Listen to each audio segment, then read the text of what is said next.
నేను ఆయనను ఎరిగి ఉన్నాను, తెలుసుకొని ఉన్నాను కనుక ఆయన మాటను నేను తూచా తప్పకుండా నిర్వహిస్తానని ప్రభునిలో నేను వాగ్దానము చేసుకొని ఉన్నాను. ప్రభునామమునకు స్తోత్రములు కలుగునుగాక.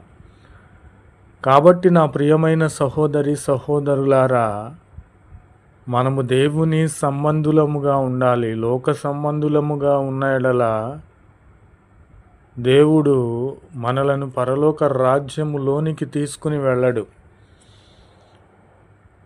దేవుని రాజ్య వ్యాప్తిలో మనము ఉండాలంటే దేవుని సంబంధులమై ఉండాలి. దేవుని మాట వినాలి. దేవుని నేను తెలుసుకొని ఉన్నాను, ఆయనే నిజమైన రక్షకుడని మనము చాటి చెప్పే విధముగా ఉండాలి. ప్రభునామమునకు స్తోత్రములు కలుగునుగాక.